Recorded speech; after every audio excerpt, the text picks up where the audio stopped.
Ladies and gentlemen, Greg McCloskey from ForexLive.com. Today's date is May 4, 2023. This is Morning Forex Technical Report. Let's get started.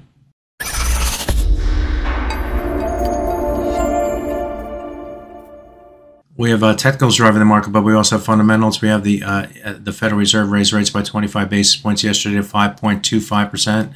That's the high of the range. That takes the rate to the target terminal rate that the Federal Reserve projected at their last meeting in March. Is it done? Is the Fed done? That's the way the market is certainly looking at it. The market is certainly looking toward the Fed is making a mistake as well by putting more pressure on regional banks. Regional bank prices continue to move to the downside, with the KR index down over 3% to 4% today in pre-market trading. U.S. Stocks are also moving a little bit lower for the third consecutive day in the month of May. We also had the ECB rate decision come out today, and they increased rates by 25 basis points. It seems like ECB's Lagarde is saying that inflation outlook is still too high for too long. Past rate hikes being transmitted forcefully. Transmission to the real economy uncertain. ECB will continue to be data dependent. Headline inflation has declined, but underlying price pressures remain strong. A lot of the same old stuff. Domestic demand and consumption remains weak, however. We are seeing the euro versus US dollar move lower, and that's what I'm going to focus on here right now on the hourly chart. If you take a look at this currency pair, we are seeing the market move back below the 100 and 200 hour moving averages. We've been doing that for a while now as the market trades up and down.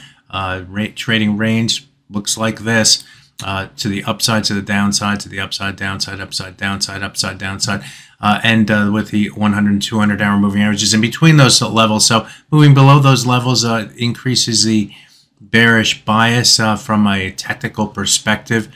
The high prices that we saw in trading yesterday and in trading today, I think I'll use an arrow instead right here, stalled ahead to the high price that we saw on April 26th. Right here, this extended above this swing area right through here, which was I had earmarked as a ceiling right here. We broke above it, failed, and in trading yesterday we broke above it and failed, and in trading here today we broke above it and stayed more above it and failed, and then came back up again and failed right as the ECB rate decision was being made and all the data was coming out.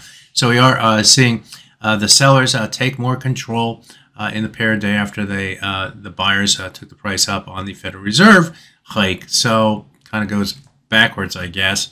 But anyway, seeing more bearishness below the 100 200 hour moving average. We have support down here. Remember, this was the floor that we saw in trading last week, and in trade earlier this week on Monday and Tuesday, the price held that floor, moved up to the 100 200 hour moving averages, rotated back down, and failed on the break below this level, failing to move below the last two lows here.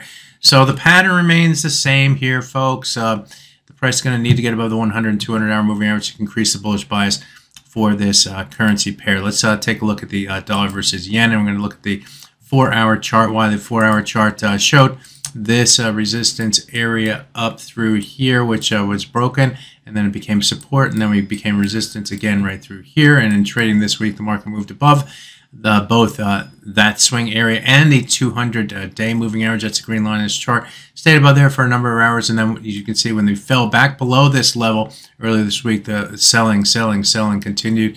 We saw the US dollar versus yen move down toward the 100-hour moving average in trading yesterday and early today, and then break below that moving average, a 4-hour 100-bar moving average, and could not sustain the momentum and move back above it.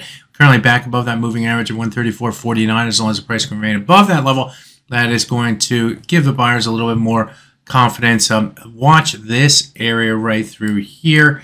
This area is defined by, again, some other swing highs right here, which became support through here. So a ceiling becomes a floor, and then it becomes a ceiling again, and a ceiling again, and then it becomes a floor again right here and here before breaking to the downside and turning the bias more to the downside. So sellers would likely lean against this level on a move up toward it, with the price doing something like this, moving up toward it and finding sellers against it and battling between the 100 bar moving average below and the swing area above. That's one of the scenarios. If it does break above that level, then all bets are off. We're probably going to probe further to the upside in this currency pair. Let's take a look at the sterling versus US dollar. I'm going to look at the hourly chart.